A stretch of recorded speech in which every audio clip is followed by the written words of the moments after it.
Russell Westbrook, 9-time All-Star, 9-time All-NBA, 2-time scoring champ, 3-time assist leader, 1-time MVP, and the all-time leader in triple doubles. He's truly one of the best point guards to ever touch a basketball, and in every way is a physical specimen at his position. But despite all the great accolades and moments he's had, he will always be defined by his lowest moments and the fact that he never found playoff success after his split with Kevin Durant, and nothing comes worse than his time with the Los Angeles Lakers and the harsh decline he would see from him, his image, and his PR ever since he donned the purple and gold. And just like many LeBron James-led moves, it started with LeBron and ended with LeBron. So in today's video, I'm gonna go over his infamous time in LA, just how bad it was, why the move happened in the first place, every single thing you can think of to make sense of what was literally the weirdest time to be a Lakers fan and the effects it would hold on Russell Westbrook to this very day, who is currently in his 18th season in the league and on a non-guaranteed contract with the Sacramento Kings, which is just another way of saying it's over. With that being said, if you want to see more videos like this, be sure to like the video, as we are now officially on the road to 100,000 subscribers, so be sure to subscribe to be a part of that, and of course, to catch more videos. But as usual, this will be a long one, but you already know who it is. Well, 3, 2, 1. Weights in the weight room, so he stitched up in the left.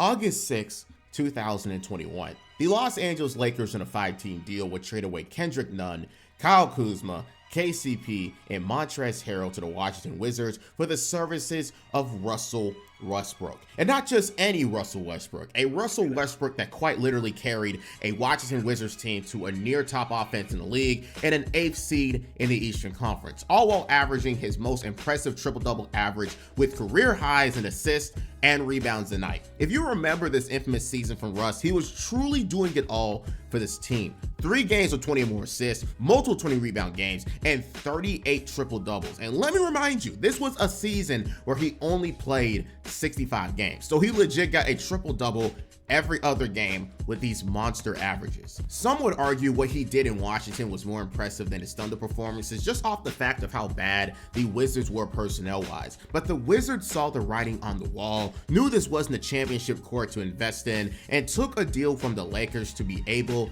to tank in peace. And even though this season didn't come with any real winning aspect, this is a beloved season in the eyes of many Wizards fans out there, all 3 of you. But what about the Los Angeles Lakers in this situation? They are literally 2 seasons removed from winning an NBA championship in the bubble, and the next year they try to buy into a more offensive identity that blew up in their face, and of course, a badly timed Anthony Davis injury would end the season. To many fans, even now, the move was to keep the team that they won a championship with and that made them so dominant in the 2020 regular season. And in this trade and off season, many of those pieces would be let go in one way or another. KCP, Kuzma, JaVale McGee, Dwight, even though he'd come back later on, Caruso, the names pile on. So tell me why ain't nothing but a heartbreak, but also tell me why did they ever make all these ill-advised moves in the first place?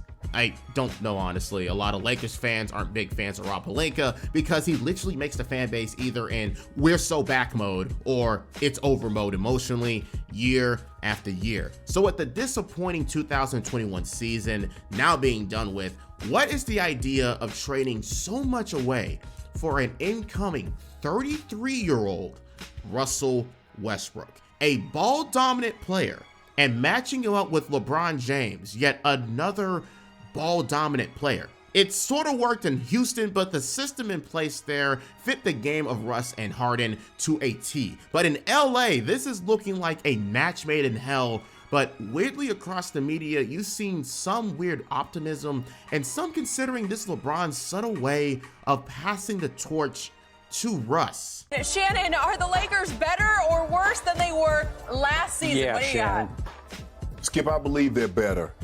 I don't think it's a natural fit between Russ, Bron, and AD. He's accomplished everything he possibly can individually. The only thing that's missing from his resume is what? A championship. He has a gold medal. He has an MVP. He has a All-Star game MVP. Now, this is his best chance to get a championship. He's playing with two guys that has championship pedigree. LeBron James goes without saying.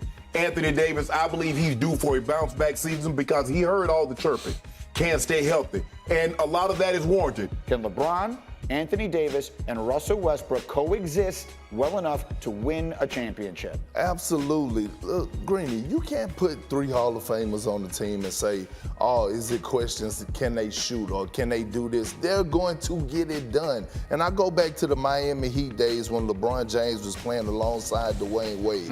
Everybody was talking about, oh, do they complement each other well? Well, guess what? They found a way to get it done. No matter who it was, everyone had an opinion on this move, and it was either really good or really bad. Rarely did I see anything in the middle for this conversation at the time, and I 110% get it. You have LeBron James and Anthony Davis, a top duo in the league and proven championship product, and now adding Russell Westbrook that makes a big time trio. The only thing is, we've seen many star-studded trios fail, and it's for one or two reasons. Either one, the fit with the three is horrible, or two, no one wants to take a third option role and take a back seat. And considering this was led by LeBron James, I and many others thought that he knew exactly what he was doing, and he knew something that we didn't. We had a trio of himself, Bosh, and Wade. Then you had Bron, Kyrie, and Love. He knows how to make a big three, but why the third time around do we have Russell Westbrook, basically the guard version of LeBron?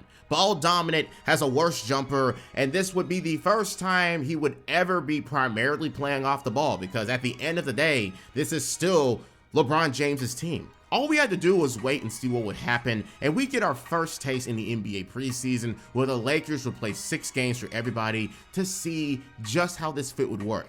And to remind you, the main talking points that was in this offseason for them, your Los Angeles Lakers would go a suspect 1-5 in those 6 games, and the big three were looking mighty dysfunctional in limited time. And people were talking about the main guy being the new guy, Russell Westbrook, who averaged in 4 of his 6 games he played 12 points, had splits of 40, 25, and 60, and turned over the ball nearly 4 times a night. It was not looking good, but the writing may have been on the wall for how this trio may have been looking going into the regular season. And even when you look at all the predictions around the media, they were still overly positive of this trio working. ESPN had the Lakers as the 3rd best team in the NBA going into the season, and the same thing went for Bleacher Report, predicting a north of 50 win record. But everyone was just going to have to again wait and see how this weirdly constructed team with this big three and myriad of role players who are definitely on the older side was going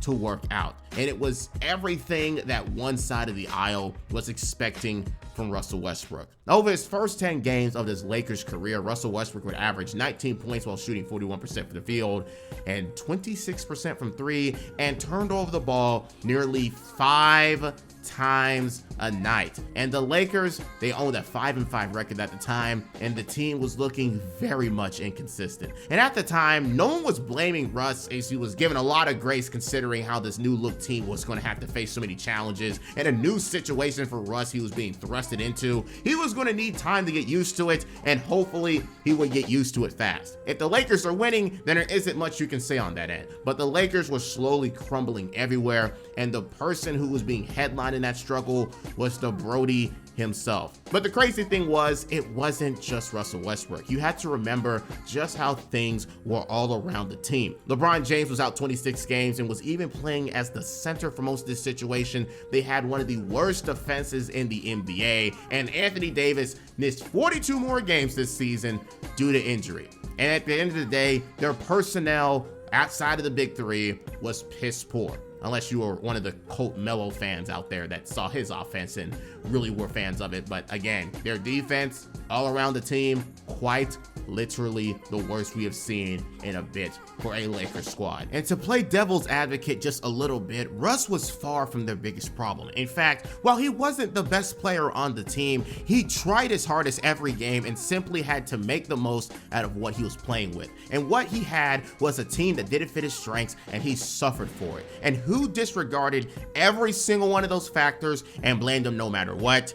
the media, and Russell Westbrook would eventually get tired of it. Let me read you an excerpt from an article I found on this infamous season in Lakers history. When Westbrook came over to apologize to LeBron and AD during a game for being benched down the stretch, they shook their heads and said nothing. When Westbrook decried Westbrook jeers, LeBron and AD refrained from offering their opinions on the matter, despite stars around the league like Stephen Curry sharing words of support. Westbrook's vocal frustration with the name calling headed his way in response to poor performances seemed out of touch, given the fact that his two superior teammates with divisive nicknames of their own never mentioned their feelings about them. It just seemed like no matter what, there was a clear disconnect, personality-wise, play style-wise, whatever you want to call it, between AD and LeBron and Russell Westbrook, and he and the team was struggling because of it. Legit, no one would have his back, and his play on the court would reflect on his mental status as the year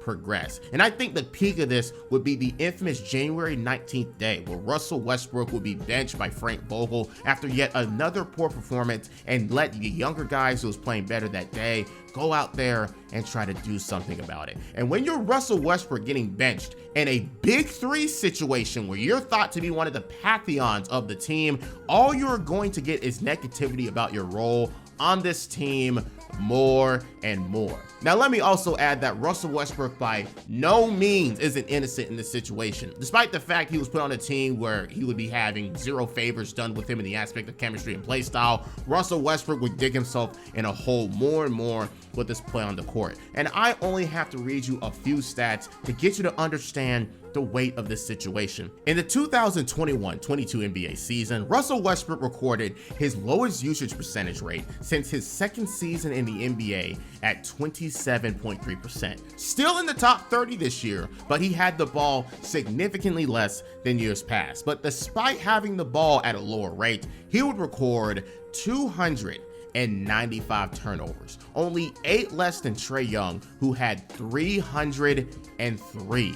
How the hell does someone nearly have as many turnovers as the person with the second highest usage rate? He was that bad. Russell Westbrook would continue a similar shot diet comparable to his prime years, and would shoot himself and the team out of games, shooting under 30% from three. And even when he was drawing free throws, it didn't mean easy points, only making 67% of his free throws at the line.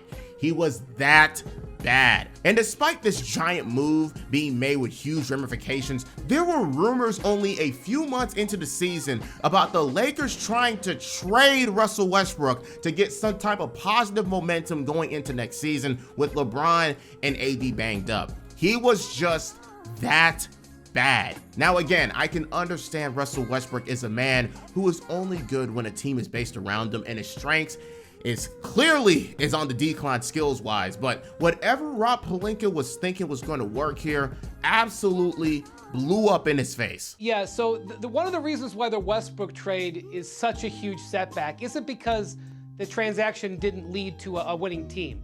It's because it left them no maneuverability for the short-term future. They don't have any draft picks. They don't have any money to spend in cap space. Westbrook has next to no, if not negative value in the league for trades. And if they wanted to move him, they would probably have to attach one of the 2 first-round picks that they have in the next 7 years to do. They just can't get out of it. It's the combination of those 2 factors. You know, they were asking Russell Westbrook to play in a way that he's never played before, and now they're blaming him for playing the way he's always played, for playing the game that he plays. Before it's them making it work, when we talk about making it work between Russell Westbrook, LeBron James, and Anthony Davis, we're talking about basically championship or bust. And do I see the Lakers winning the championship with those big 3 after what I just witnessed this past season? No. Like, we can continue to say, oh, we need Russell Westbrook to change. But the fact of the matter is, I believe Russell Westbrook is going on 34 years of age. Yeah. Russell Westbrook is pretty set on who he is as a basketball player. I don't see Russell Westbrook changing. And that's not a bad thing. It's just not a great thing for the Los Angeles Lakers. But again, in slight defense to Russell Westbrook, all year he was going through the worst mental attack he has ever been through as a player, at his absolute lowest. From the media, the fans, especially the fans, people calling him Westbrook. Like, my dad was watching Undisputed so much in the morning at that time, and my mom would listen in and she'd come to me at the time asking about Russell Westbrook, and she would legit think that Westbrook was this dude's last name. It was that bad. I can also mention the reports of the team alienating him in the locker room, and even the feud he had with Frank Vogel over differences with the team. But again, man, the fans were the absolute worst part of all this. Burks trying to contain Malik Monk. Westbrook thought about it. Crowd kind of telling him no, and he missed it. Shot clock down to 3. Westbrook already hit 2, has to fire at the buzzer. All there. And the Lakers offense melting. Here. Westbrook off the glass, badly misses. You hear the groans from the crowd. He's hearing some boos.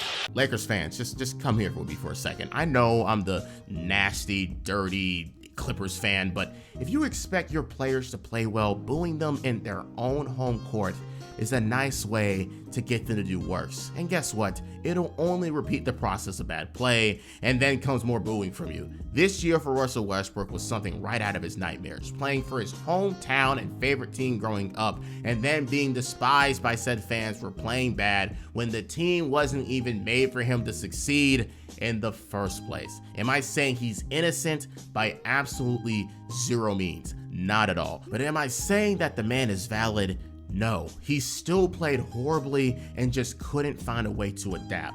So now the Lakers are stuck with him. With the amount of money his contract has, he is damn near untradeable. But there's a somewhat glimmer of hope behind this, as Frank Vogel will be fired, and in his place will be a man named Darvin Ham, who still speaks highly of Russell Westbrook.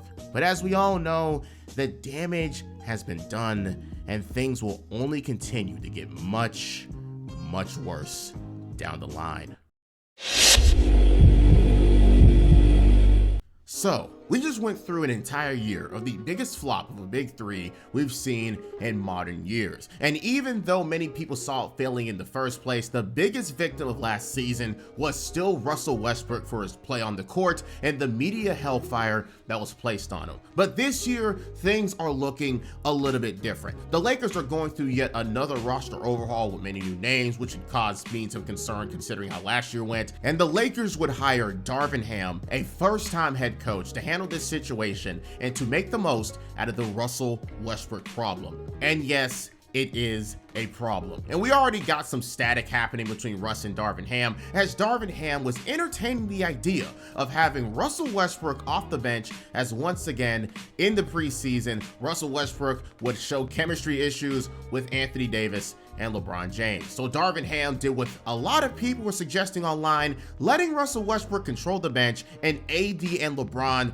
control the starters. That way Russ is comfortable and doing his usual thing, while AD and LeBron don't get messed up by whatever Russ got going on for them. Does that make Russ the most expensive bench piece ever? Yes. But can it be a change needed for some wins? Also yes. But here's when things get funny. In the last preseason game of the season for the Lakers, Darvin Ham did the impossible. He started Russ off the bench for the first time since his rookie season. But it only took 4 minutes for something to go wrong in that, because Russell Westbrook would tweak his hamstring in the game and would be out for the rest of it. And for extra insult to injury, no pun intended, he would also throw a little bit of shade and send a message in the post-game interviews. I've been doing the same thing for 14 years straight. Honestly, I didn't even know what to do pregame. Being honest, I was just trying to figure out how to stay warm and loose. That's something I just wasn't accustomed to. Some people read that as shade towards Darvin Ham for benching him, but Darvin Ham would say something later to once again go on and set things straight. We moved on, we got an understanding. As the coach of this team, we're going to do what's best for our team to be successful as it can be. And I'll just leave it at that. He's been around a long time. He's been a high-level player for a very long time, so I know what that's about and how that is. But on the other hand, you had to be prepared to do whatever your team needs you to do, and that's being called a professional. So however we choose to use him, there has to be a willingness to sacrifice for your teammates and overall good for the team if that course of action is going to lead to success. Right off the bat, you just already knew there was going to be issues. We all know Russ is a very outspoken man, and if he has a chance to speak, he will speak. But in a situation where he's basically 1 foot out of the door after last year, it might be best to go about this next stage as delicately as possible, considering just how bad last year was. But with the regular season now here, he gets the starting nod for the 2nd straight season. However, it all falls down once again. Game 1, 7-12 from the field in a double-double and a 14-point loss, and played 30 minutes in that game. Not bad, but of course you still got blown out. Game 2, 0-11 from the field for 2 points in a 6-point L in 27 minutes. Yeah, that's bad. And then game 3, 4-15 from the field, 10 points, 27 minutes, and yet another loss in the column. A quick 0-3 start, and Darvin Ham is routinely using Westbrook less and less than Frank Vogel. The team is once again on a very, very bad start, and he has a very difficult decision to make. And once he made that decision, it would be viral for many reasons. NBA insider Adrian Wojnarowski is reporting that he may be coming off the bench tonight. There is a chance, obviously, that he's reporting with Russell Westbrook that if Anthony Davis is able to play, right now he's going to be a game time decision, that could change. Tim Legler, what do you make of this? This is absolutely the role best suited for Russell Westbrook. There's no question about it. I actually felt this way the day that I heard they acquired Westbrook before last season, because he just doesn't have a fit with LeBron. It's just not his style of game to be off the basketball. So now he can get more minutes with the second unit. It's more like his team when he's out there. Give him the ball and let him go, and he can feel true to himself as a player. Yep, you all remember the day when it happened. Russell Westbrook is coming off the bench for the first time since he was a rookie in this league. Darvin Ham seen the lack of chemistry and production to an extreme level, worse than last year to start off the season too. Darvin Ham decided to pull the plug and stop the bullshit. Russ is again one leg out of the door for this team, and the trade search officially begins in the biggest case of buyer's remorse in the NBA we have seen in a long time. And while this is in no way going to be a fix for the team or the season at large, at least the team can try to figure something out and win some games, hopefully.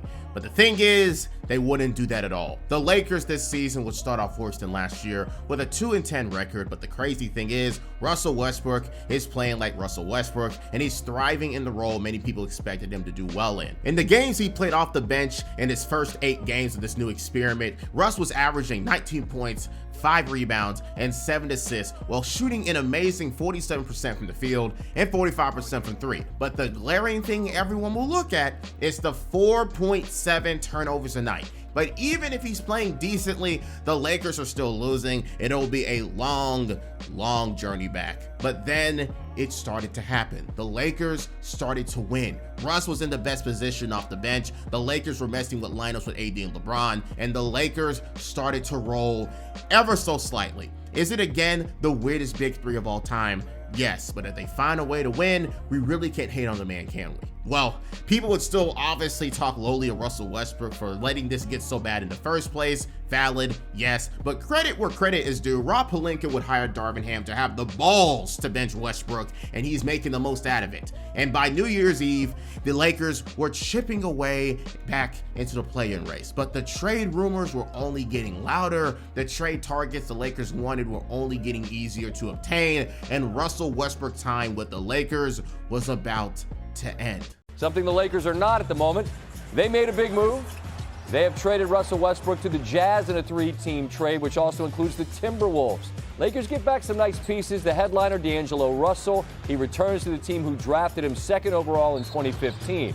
After spending his first 11 seasons with OKC, Westbrook will now be on his 4th team in the last 5 seasons. There you see the get back for the Lakers fans interested in what they're picking up. Mike Conley, a talented player on the move, as is Nickeil Alexander-Walker to the Timberwolves, who also get 3 second-round picks. On February 9th, 2023, the Los Angeles Lakers would get rid of Russell Westbrook and trade him alongside a few other pieces to get back D'Angelo Russell, Rui Hachimura, Jared Vanderbilt, and Malik Beasley. $47 million worth of cap space turned into 4 decent role players and starters, which absolutely saves the Lakers season. But for Russell Westbrook, he alongside a 2027 first-round pick would be in Utah as he looks for a buyout to try again with a new team. It was a storyline ever since last season, and it now materializes in the Lakers coming out of the situation unscathed, especially when you remember just how good they were after this trade and what they did in the playoffs. But this is a Russell Westbrook video. If you want more information on the Lakers side of things, check out my video on how LeBron James changed everything for the Lakers I made on this channel. But for Russell Westbrook, this has been something that's been in the works for a long time. The Lakers wanted him gone, the media wanted him gone, especially considering he was in LA and playing with LeBron, so they wanted him double gone, if not triple, and it happened. Now, while some people can understand just how bad the situation was for him from the start and just let it be and hope he improves and finds a team who can welcome him and his play style with open arms, that is not what would happen with the media after this trade, and what would happen would ruin the PR for him more and more. I love the brother to death, but his attitude, he is who he is at this point.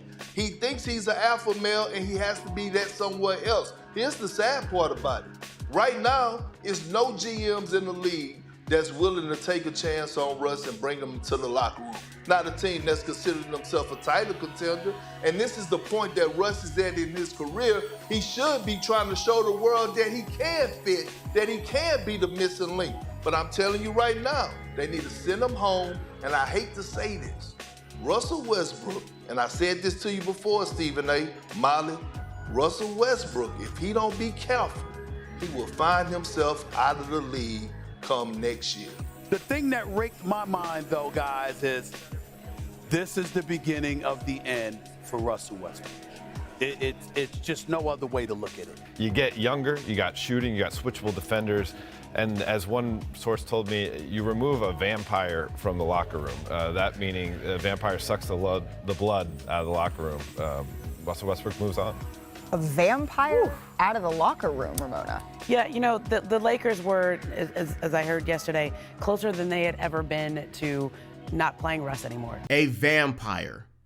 A vampire. We're calling Russell Westbrook in the locker room a vampire. You just had to be there to understand just how crazy this time was, because that one report did so much damage to Russell Westbrook for something that probably wasn't true, and if it was true, the team made him that way. Russell Westbrook, in every stop he has been in, has been the heart and soul of every team emotionally and leadership-wise, but for this first time in his career, it wasn't his team, it wasn't his locker room, or his role to even be that in the locker room. Out alongside his play and public defamation across the eyes of millions of viewers, I can only imagine with him being upset when his own team, the media, and his own fans alike are dogpiling him. There would be public defenders for him, though, that still had his back, like his wife, who was upset for him. But I think the best public defender for Russ at the time was, interestingly enough, Draymond Green on his podcast. Another player who gets a lot of public scrutiny can understand all of this and spoke his mind on how damaging this can all be. For the Lakers, one thing I did not like is the way Russell Westbrook has been scapegoated. And not that Russell Westbrook wasn't the best fit, but like to hear guys get on TV and say a vampire in the locker room. Now, I'm not in their locker room, so I can't say what the energy was in their locker room. But to say a vampire in the locker room, like, you better be certain that that is the case, because that right there could really affect someone's livelihood. That right there could make a team that was like, will sound Russell Westbrook be like, but do I want that in my locker room? Because he was in the locker room with LeBron James and Anthony Davis. And if he's a vampire in that locker room, then what's he going to be in the next locker room? And so I think if you're going to go on TV and say that he was a vampire in the locker room, number one, you better be very certain. As I said, I'm not in their locker room, but that's a hit at character. Like, that is a huge hit at character. And as you know, I'm very big on it. You take a shot at someone's character, you better be sure that that is the case. And then you ask yourself the question, what was the reason that he was vampire-like in that locker room, if that is the case? Was it just a fit thing? Like, or you just know the pieces doesn't fit on the court. Because again, if that's the case, and that's what's dragging the energy down, is that we just know these pieces don't fit. Again, to say that he's a vampire in the locker room would almost be implying that he's selfish, that he's a bad person in your locker room, that you don't really want him in the locker room around your younger guys. If you have younger guys, and so even if you go out and say that, you have to have more details. You can't just throw that boom and then leave it there. So with Russ now banished to the Mormon state of Utah, with his character and play being diminished from every avenue and now seeking a buyout, are there any takers for the former MVP? Yes, there was. It just wasn't teams that were about winning or were going to have the best chances of winning. Teams like the Bulls, the Wizards again for some reason, or the Heat. But the team who came down like an angel from heaven was the Los Angeles Clippers, a team where Tyronn Lue noted that they wanted to use his playmaking, defense, and rebounding to their advantage and would take on all of his flaws. Someone who could set up the best players on the team in Kawhi Leonard, Paul George, and Ivica Zubac, especially as a day one starter that he's expected to play once he gets signed. This was viewed as a boom or bust move from everybody, and the fit was once again just kind of interesting. The Clippers rely on star play from the duo and their playmaking to shooters on the outside with their gravity. But now with Russ in the picture, you have an actual point guard who can get everyone going and is one of the best downhill scorers in the NBA, even at his older age. Okay, maybe I take that back. He is a downhill scorer who can throw the ball out. But you still have to think about his lack of shooting and crazy unpredictability on the court. But if used correctly, this could be a decent short-term move for the Clippers. And in the final 21 games of the season where he would start every single one, the Clippers went 11-10. He averaged 15, 5, and 7 and shot 48% from the field and 35% from three. Again, enjoying a pretty decent situation in LA. Just in a different part of LA. Never mind, they were still playing in the same arena. You get what I mean. At the time, you could really see that Russ gelled with the squad and wanted to be a key contributor to them winning and was brought in with real and genuine open arms. Of course, he would have his moments of doing bonehead stuff or somebody else would do well in his place and he played less, but when he was cooking, Tyronn Lue let the man cook. The only unfortunate part about this season and at the time was a huge reason they finished weak down the stretch was an injury to Paul George late into the year. Thanks, Lou Dort. You ruined everything. Anyways, due to the Clippers being weaker going into the playoffs against the Phoenix Suns, everything kind of looked bleak, but Russell Westbrook would once again prove that he is a valuable asset on a playoff team and that his tenure with the Lakers was truly just a problem of fit, and that's it. Controls. Goes to work on Westbrook. Gets around and blocked by Westbrook. Saved by Westbrook off of Booker. Oh my goodness, the play of the game. With a stat line of 3 of 19 for only 9 points, Russell Westbrook would find a way to positively affect the game, and at the very end of it, getting a game-sealing block on Devin Booker to steal Game 1 in the NBA playoffs from the Suns at home in an ultimate showing that Russ is still Russ, and that is a good thing. Despite the horrible offensive performance, don't even worry, I was pulling my hair out when I was watching it live. You cannot doubt that his heart, hustle, and defensive tenacity won a playoff game. And as the series continued, Russ only got better and better. 28 points in Game 2, 30 in Game 3, and 37 in Game 4. The only problem was the team defense just wasn't enough for KD and Devin Booker as they proceed to lose in the gentleman's sweep, with the final nail in the coffin being the injury to Kawhi Leonard. And even with the Clippers being eliminated, you cannot forget the impact of Russ ever since he has left the Lakers with the Los Angeles Clippers this year. And now with a brand new image around the league showing that he can still be effective on both ends of the floor, now it's time to see what he makes of it as a free agent and if he still is able to thrive in the NBA. It's officially a new day for Russell Westbrook. He's a few months removed from his nice and short tenure with the Clippers and showed that he still had the ability from his prime to will teams to wins. He may be going on 35, but Unc really does still got it. Going into the free agency period though, who specifically were the suitors for Russell Westbrook? Well, the headline that made the news was the fact that Russell Westbrook will return back to the Clippers on a short-term and non-punishing 2-year and $7 million deal. And this was led by the recruitment of Paul George, who advocated for him to return back and be a primary core member of the starting lineup. And honestly, considering all the money he made back in his career, if the option was open for him, his best option was to be on the best team possible to win a championship. But considering it's the Los Angeles Clippers, there is no such thing as a championship. But while he has had some interesting moments with the Clippers, he can easily continue to build his reputation around the league and continue to play high quality basketball. But there would be a few things going against him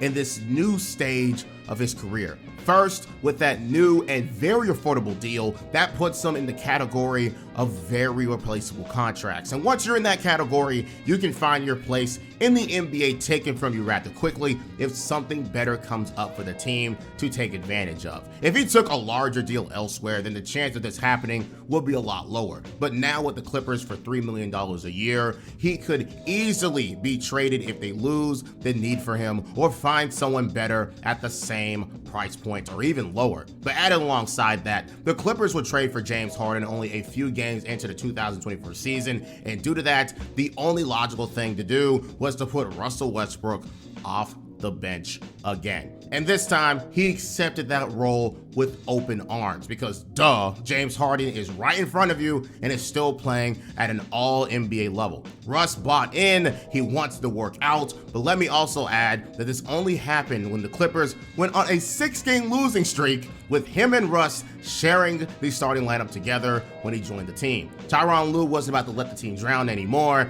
and Russ is off the bench once again. And guess what? When Russ was on the bench, the Clippers were winning again, and he was a key contributor to that and a 9-game win streak they had soon after. Crazy thing is, Russ would routinely be playing under 20 minutes a night, as Harden, Kawhi, and PG as a trio would be one of the best in the league, and as usual, you have to use Russell Westbrook very sparingly. They even had a 6th Man of the Year candidate in Norman Powell who would play over Russ to have more firepower offensively, but Russ is there to be an Energizer Bunny and to play in spurts, and you just accepted whatever happened in that time he's on the court. For the season overall, he would average a career low in minutes a night with 22 per game and put up 11, 5, and 5 with his usual shooting splits. He was a good piece, he did his job, and you only needed to see it for so long since the Clippers had a very strong big three and didn't need him to score necessarily. He was there to do all the other stuff that the average basketball player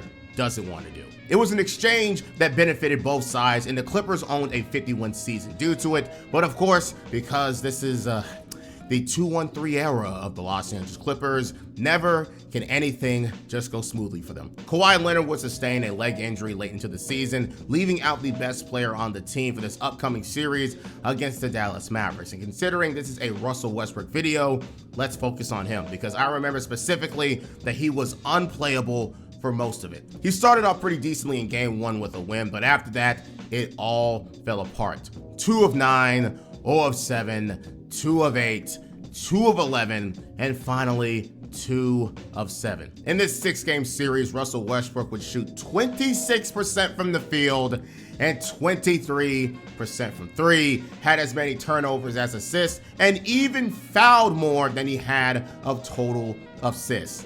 Horrible showing, but funny enough, the only time he would be talked about nationally during this series was for his ejection and getting into altercations with Mavericks players during the series. But hey, Russell Westbrook signed a 2-year deal, and he's just going to run it back with the Los Angeles Clippers to try again.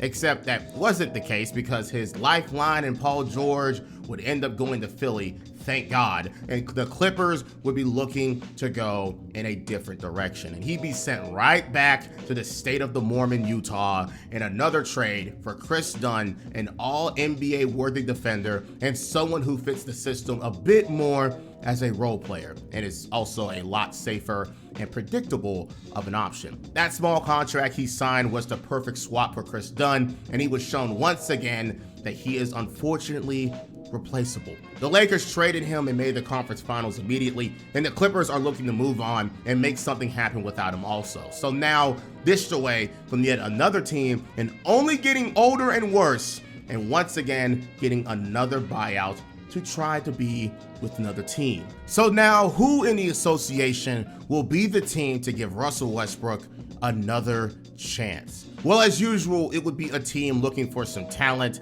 and is in a situation desperate enough to gamble. For the second time in 18 months, Russell Westbrook has been traded to the Utah Jazz.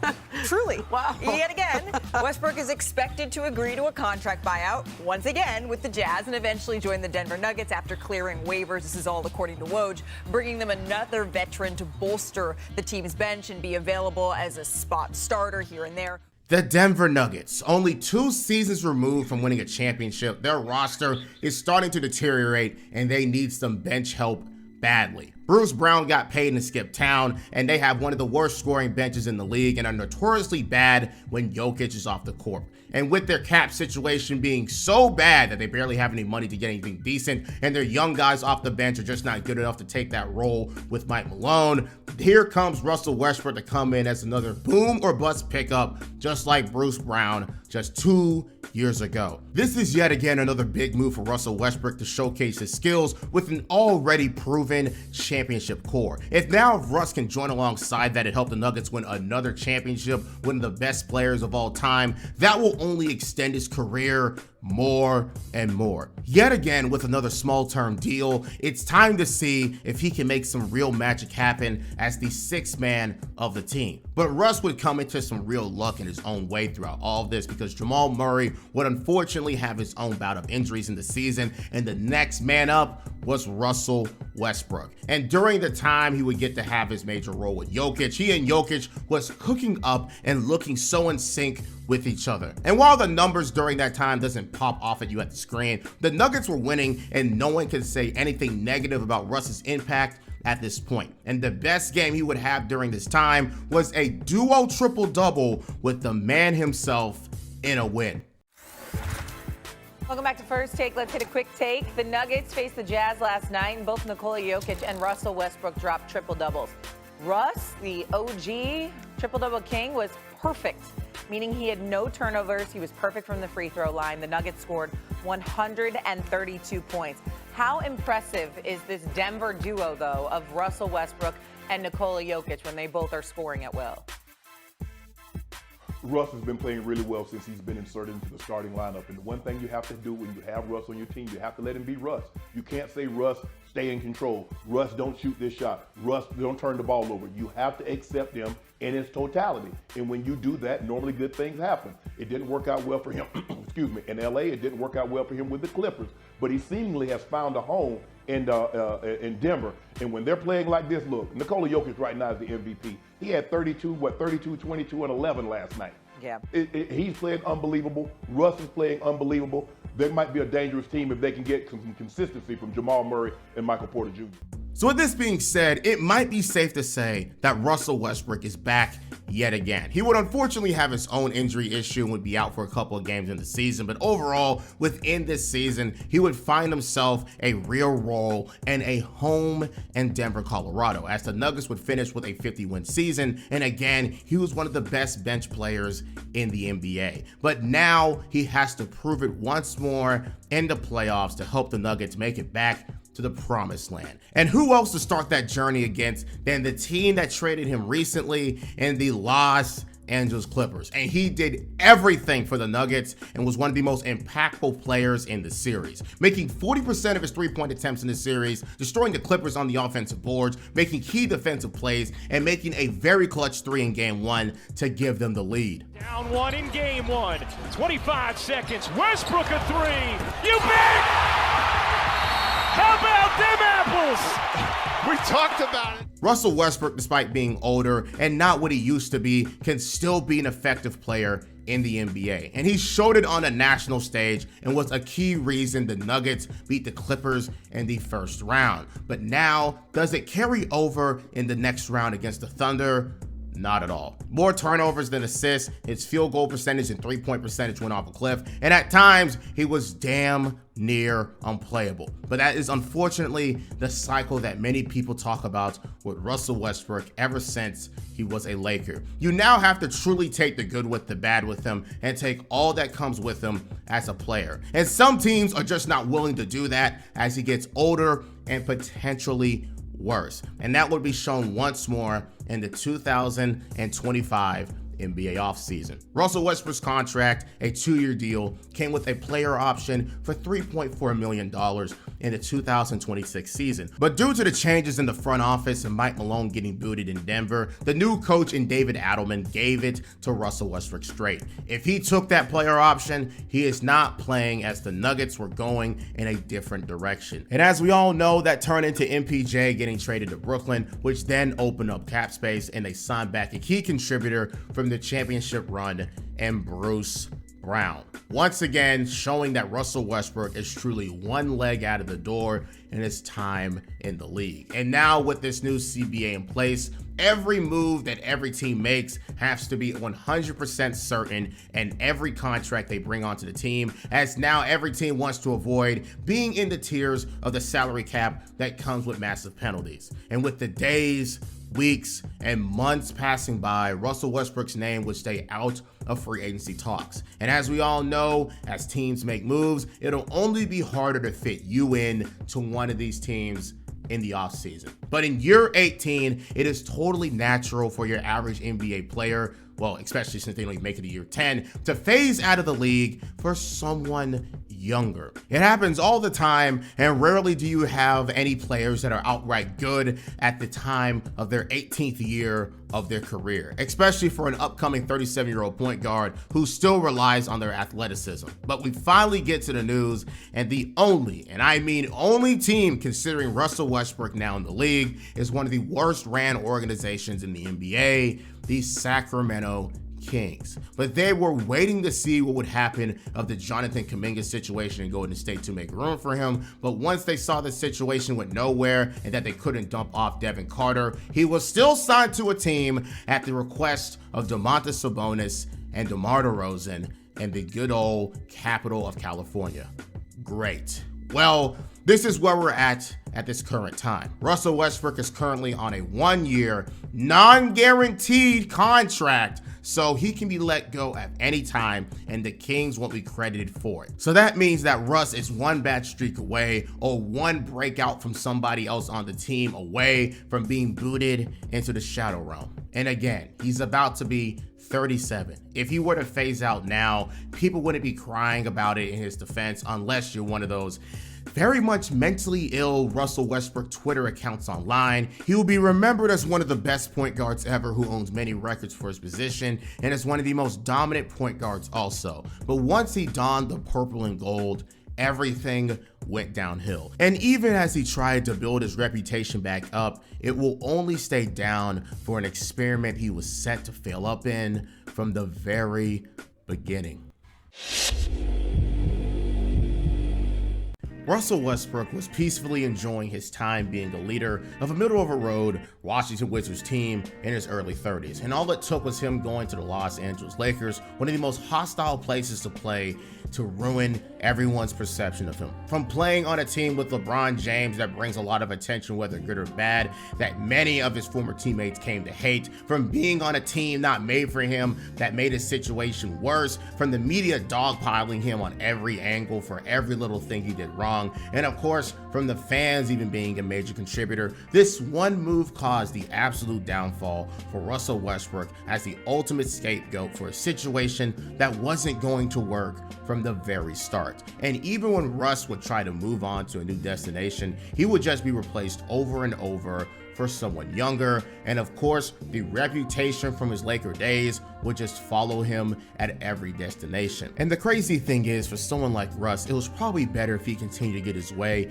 in some form or fashion and owned a team in that mid-30s form like he did with the Wizards, because as he was declining, it was shown for everyone to see, and it immediately made his value crash and burn to what we have now. a 37-year-old point guard who isn't a fit on most teams and is now 1 foot out of the league. And it's not a bad thing considering his age, but considering how he was treated and done so badly up to this point, ever since he donned the purple and gold for something that he couldn't control in the later parts of his prime. It was just sad to see how Russell Westbrook went from being a star in this league and a true floor raiser to the biggest scapegoat I have ever seen in the modern NBA.